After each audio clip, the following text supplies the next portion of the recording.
The envelope was heavy, cream-colored, and sealed with a gold foil emblem of a private yacht slicing through sapphire waves. Inside, scripted in elegant calligraphy, "The Langston Family Caribbean Cruise, a celebration of legacy and excellence." I ran my thumb over the lettering, remembering last year's insult, when my cousin Bennett forgot to include me on the guest list. This year, they wouldn't forget. I made sure of that. "My name is Natalie Langston. I'm 36 years old, and this summer, I was about to give my family the kind of surprise you only see in movies." Just as I finished reviewing the final merger documents for my company, my phone lit up. My mother's name blinked on the screen. I answered. "Natalie," she said, her voice oozing that familiar, tight-lipped sweetness. "We need to talk about the cruise." I leaned back in my chair, floor to ceiling, windows wrapping around my office on the 58th floor of a Manhattan high-rise.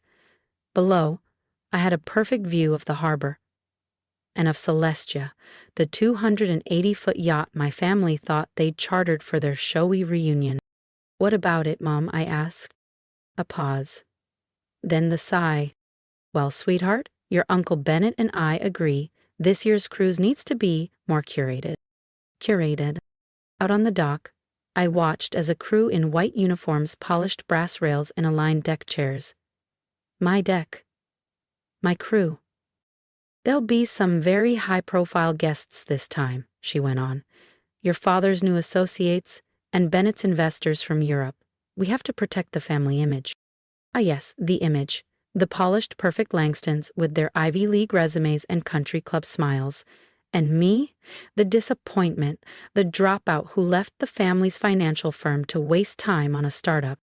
That waste of time just acquired our biggest competitor in a $5 billion zero-cents deal last week. "And I don't fit the image," I said evenly, watching one of my junior yachts glide past in the harbor. "Natalie, let's not make this uncomfortable," she said. "It's just, people ask what you do, and that online thing, well, it's just not real success." I smiled at the ownership contracts sitting on my desk. My online thing had bought the very yacht they thought they rented. "I understand, Mom," I said softly. She exhaled, relieved. "I'm glad.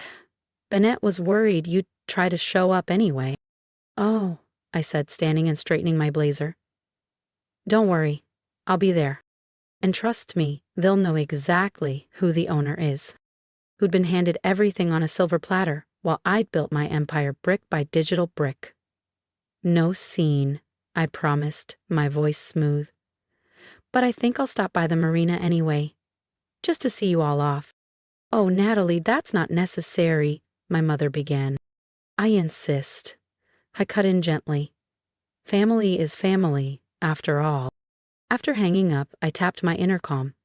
"Maria, is everything ready for tomorrow?" "Yes, Ms. Langston," my assistant replied. "The captain and crew are fully briefed. Though," she hesitated, "are you absolutely sure you want to do it like this?" I leaned back in my chair, memories flashing. Every holiday dinner where I was seated with the children, even in my 30s. The New Year's brunch where Bennett's mediocre real estate win was toasted with champagne, while my multi-million-dollar funding round wasn't even mentioned. The quiet but constant offers from relatives to help me find a real job. "Absolutely," I said. "Let's begin." The next morning, I parked a discreet black sedan at the edge of the private marina. From my window, I watched the Langstons arrive in style.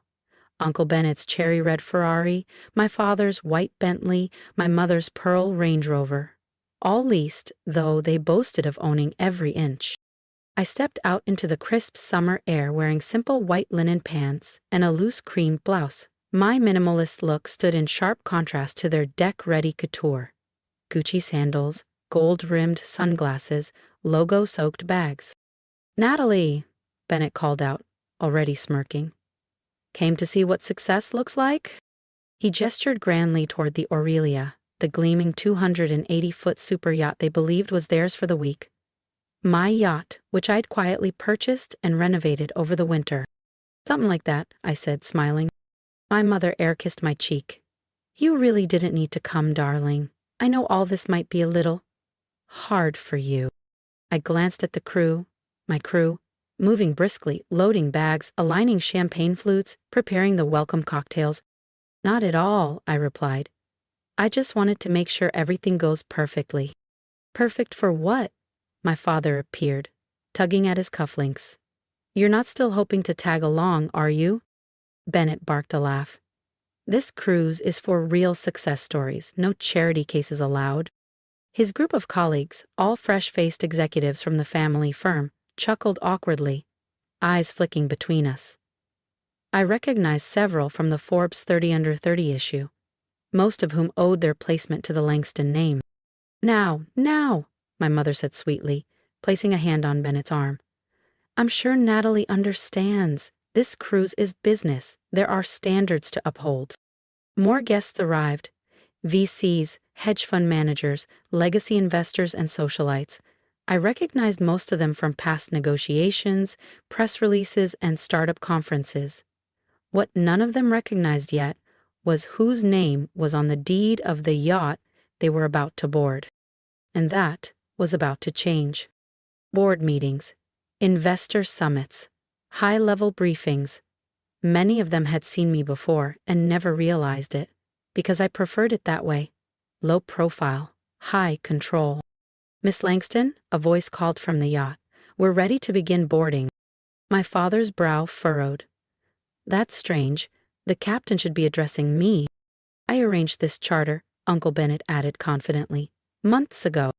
Did you? I tilted my head. Are you sure about that?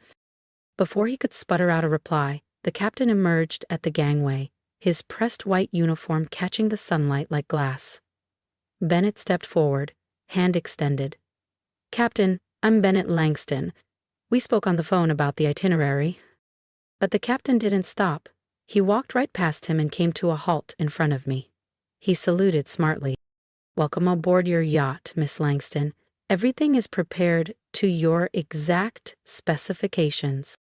Silence rippled across the dock like a wave. Even the chatter of the marina seemed to fade. Your yacht? My mother's voice barely escaped her lips. I smiled and casually pulled up a photo on my phone. Me, 6 months ago, signing the ownership documents for the Aurelia. My initials engraved into the gold pen. Did you really think you could rent one of the world's most exclusive super yachts for your little networking cruise? I asked softly. The Aurelia hasn't taken outside clients since I acquired her, along with the rest of this marina. Bennett's tanned face drained a full shade lighter. That's impossible. This yacht costs $180 million, I finished for him. Give or take another 10 for the upgrades. I held the phone out offering the proof. Would you like to see the paperwork? But this was just the prologue. They had no idea. The entire cruise itinerary they'd clung to for prestige was about to be rewritten. By me. The only sound for a long beat was the gentle lap of seawater against the hull.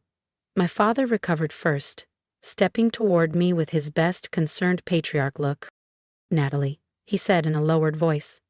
Let's talk about this. If you've reached this level of success, perhaps it's time we considered folding your company into Langston Capital for the good of the family. I laughed quietly, remembering the way he'd once tossed my pitch deck into the trash without reading past the first page. You mean the business you called a delusion 5 years ago? I asked. The one that didn't deserve the Langston name? He waved a hand dismissively. The past is the past. We're talking about legacy now. I turned to face him fully, voice calm but unshakable. Exactly, I said, and I'm here to redefine it. If you think this shocked them, wait until you see what happened once we set sail. Subscribe to the channel so you don't miss the moment everything changed. Let's talk about legacy, I said, turning to face the circle of guests gathered on the dock. Some were whispering behind their sunglasses. Others stared in open shock. 6 years ago, I pitched my tech startup to Langston Capital. I glanced at my father and Uncle Bennett. They spent 20 minutes explaining why it would fail, then offered me a job as Bennett's assistant. He shifted uncomfortably, suddenly very interested in his cufflinks. What they didn't know? I'd already locked in 3 rounds of funding. By the time they wrapped up their lecture, I had $50 million, 0 cents, in venture capital lined up. My mother's signature social smile faltered. But you work out of that little office in Soho. This little office is the entire top floor of the Langston building, I said, which, incidentally, I purchased last year. You may have noticed the sudden rent hike. My father paled. The Langston building had been his pride for decades, until an anonymous buyer tripled the rent, pushing him into a far less impressive address uptown. You, he whispered. That was you. I nodded. Along with most of the commercial real estate in the district, I enjoy smart acquisitions. Bennett stepped forward, suddenly charming again. Clearly we misjudged you, but now that we know, we can work together. Think of the potential. Oh, I've been thinking, I replied. I gave a slight nod to the captain, who stepped forward and handed a thick folder to my father. What's this? He asked, flipping it open. Then stopped cold. Ownership transfer paperwork, I said. Langston Capital hasn't been doing so well lately. Risky trades, disappearing clients, the SEC sniffing around. Bennett's face drained of color. How do you know about that? He asked. I know everything, I said, including the fact that unless you receive a sizable cash infusion by month's end, the firm collapses. My voice softened. Lucky for you, I'm willing to buy it at 30 cents on the dollar.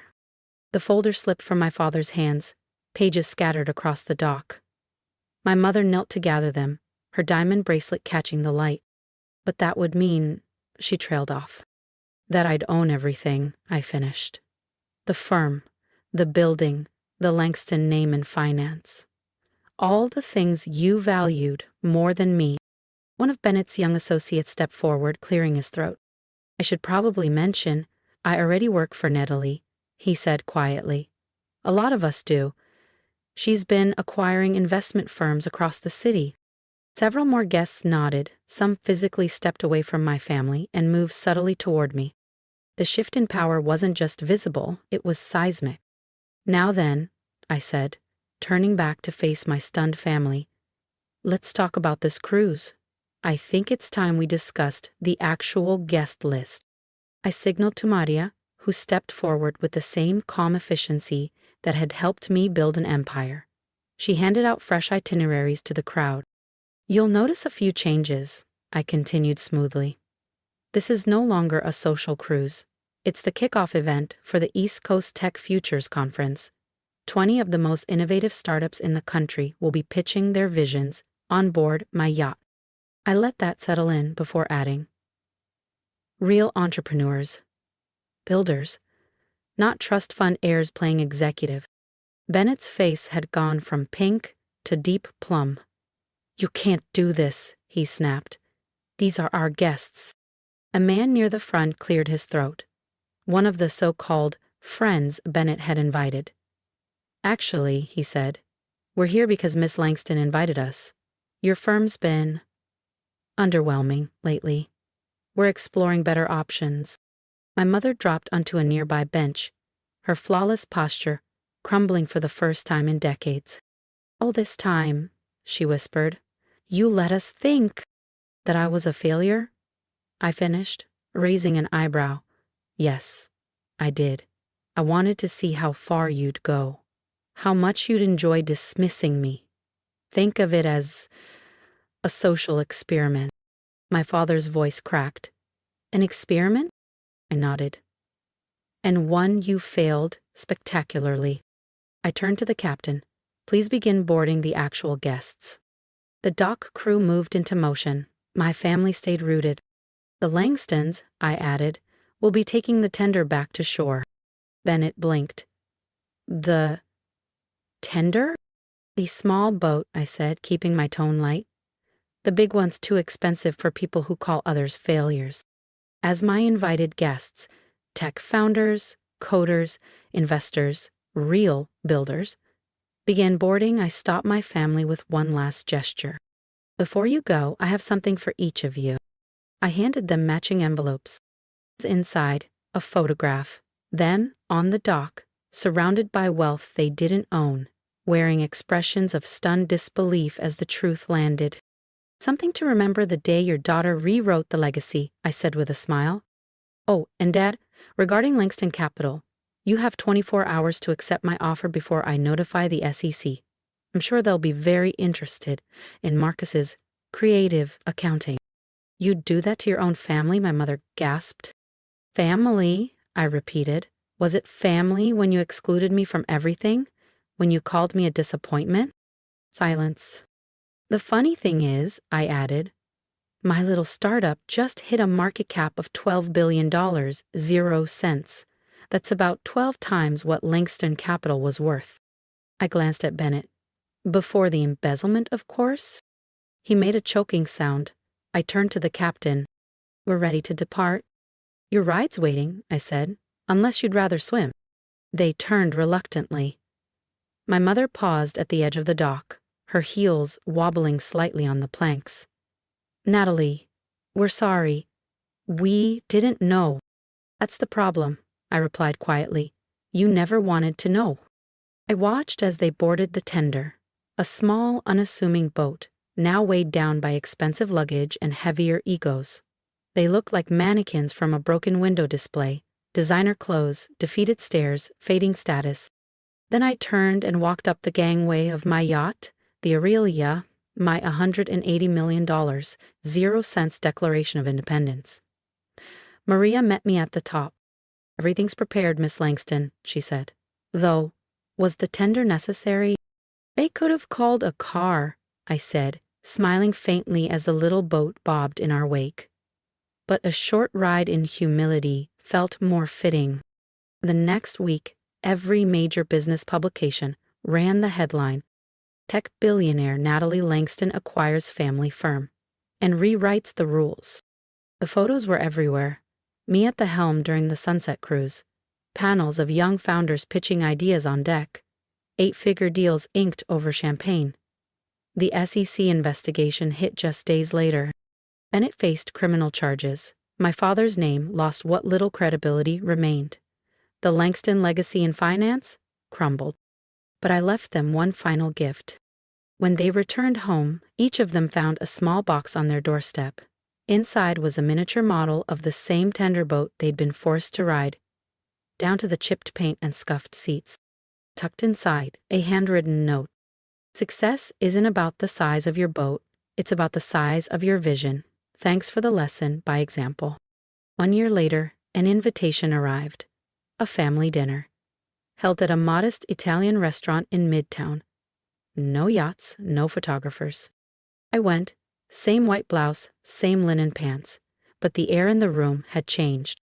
Marcus, now noticeably thinner in his off-the-rack shirt, approached me cautiously. Natalie? I'm sorry. I looked at the brother who had once called me a joke. Sorry you dismissed me? I asked. Or sorry you lost everything because of it? He didn't respond. I stood up, lifting my glass. Success isn't about yachts or real estate or family names. It's about grit, vision, and having the strength to believe in yourself when no one else will. Paused, letting the silence land. Remember that the next time you're tempted to call someone a failure. As I stepped outside, my phone buzzed with breaking news. My incubations launches tech incubator for overlooked entrepreneurs. The photo showed the new facility, full of creators like I once was, dismissed, underestimated, ready to change the world. Sometimes the biggest win isn't just proving them wrong. It's giving others the chance to prove themselves right. And ask for that little internet thing they mocked? It just acquired its 20th company. But who's counting? Well, maybe Marcus is. From the mailroom, entry level, of course. No legacy hires allowed.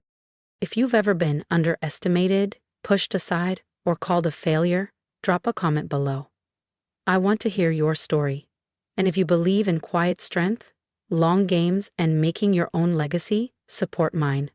Subscribe, share, and remember, never let someone else define your worth. Rewrite the rules.